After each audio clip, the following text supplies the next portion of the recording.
मग सारंग, कशी झाली पहिली मोहीम? अवघड. म्हणजे सांगितल्याप्रमाणे मी अंकिता त्याच्यानंतर जीवन आम्ही सगळ्यांनी 15 ऑगस्टला आपापली मोहीम ठरवली.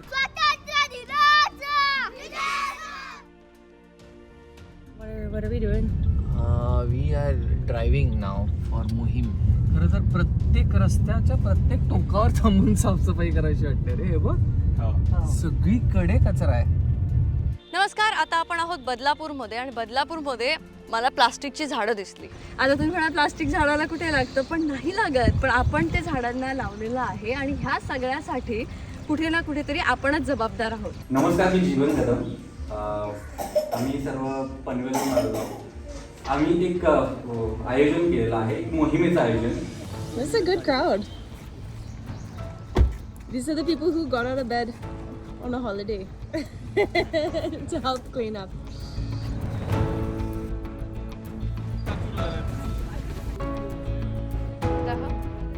तर ही मोहिमेचं पहिली सुरुवात आम्ही जी बदलापूरमधून केली, पुष्पलता म्हात्रे कॉलेज आमच्या सोबत जोडलं गेलं आणि त्यांनी मला सपोर्ट केला या मोहिमेमध्ये. आम्ही 50-60 लोक आहोत, पण हा कचरा इतका आहे की खूप दिवस आणि खूप मेहनत लागेल तेव्हा हा सगळा साफ करू शकतो. 30 लोक असतील आणि या 30 लोकांच्या ना हे होणार नाही. किमान 1000-1500 लोक लागतील हे जर का एवढा पॅच साफ कर. 1000-1500, मी चेष्टा नाही करत आहे. अजून सुरुवात पण नाही झाली किल्ल्याला. विचार करा किती कचरा असेल या किल्ल्यावरती. आम्ही हे करत राहू, पण लोकांनी कचरा टाकणं थांबवलं नाही तर ते एक सायकल आहे, सातत्याने चालूच राहील. Tomorrow morning, people will come back to town. पण जेवढा आज आम्हाला जमणार आहे, जेवढ्या बॅग्स आम्ही घेऊन आलोय त्या सगळ्या बॅग्स फुल करून तेवढा तरी कचरा आम्ही गोळा करण्याचा प्रयत्न करतो.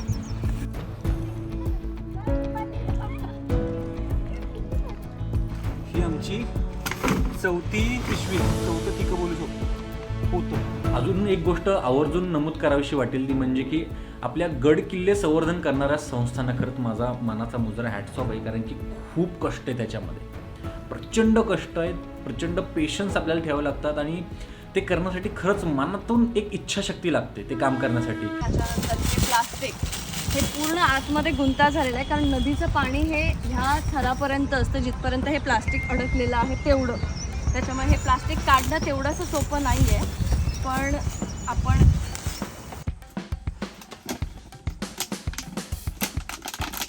कचऱ्याच्या ठिकाणी कचरा टाका किंवा ती प्लास्टिक इतरत्र कुठे फेकू नका, ज्याने पर्यावरणाला त्रास होईल. ह्या गोष्टीची जनजागृती करणं फार गरजेचं आहे.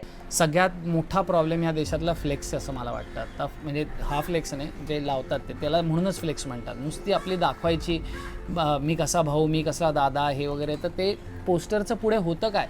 तुमच्या गडकिल्ल्यांवर पडत आहेत ते प्लॅस्टिकचे कण. तर ही दादागिरी तिथे नका दाखवू, ते कचऱ्याचा निचरा करण्यामध्ये दादागिरी दाखवा. आपण जे कोणी ज्यांना कोणाला कॉन्ट्रॅक्ट देतो आपले फ्लेक्स लावायचं, त्यांना निदान ते उचलायचं तरी काम सांगत जाऊ. काही तुम्हाला गोष्टी फेकायचं असेल, फेकताना एकदा पूर्ण विचार करून त्या गोष्टी करा, कारण नाहीतर तुम्हाला हे सगळं भविष्यात सगळीकडे दिसणार आहे. बॅग काढूनच ठेवतो कारण की आता मला झाडी जावं लागणार आहे. हा जो छोटासा नाला आहे, त्या नाल्यामध्ये जास्त मला बाटली दिसतं कारण की फ्लो जिकडे पाण्याचे असतं तिकडे ते वाहत जाते.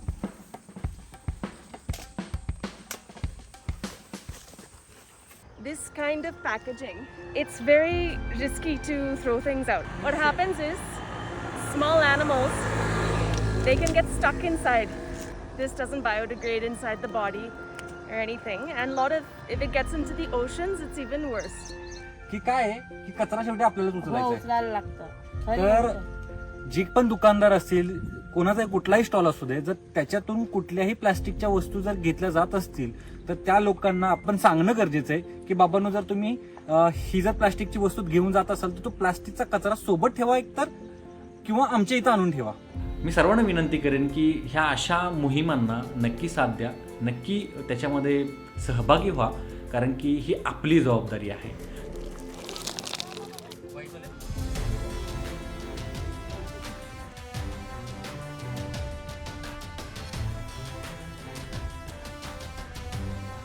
तर हे सगळं गोळा केलं आम्ही आणि तो अख्खा टेम्पो भरून पाठवून दिला. सॅटिस्फॅक्शन होतं का, तर खूप बरं वाटलं की आम्ही कामाला सुरुवात केली आहे, पण कुठेतरी हळहळ होती मनात की ह्याच्यावर मोठ्या प्रमाणात काम झालं पाहिजे आणि आम्ही तेवढ्याच चिकाटीने ते करू. लोकांनी सुद्धा आमच्यासोबत सहभागी व्हायला पाहिजे. कोणीतरी असे ग्रुप करून तुम्ही काहीतरी मोहीम करा, आम्हाला कळवा, आम्ही तिथे येतो, असंही काहीतरी आपण करू.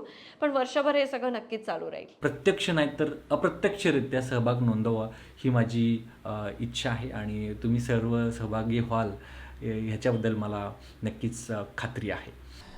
आणि अनंत चतुर्दशीला म्हणजे त्याच्या दुसऱ्या दिवशी एक मोठी मोहीम राबवायचं आम्ही तिघांनी योजना केली आहे.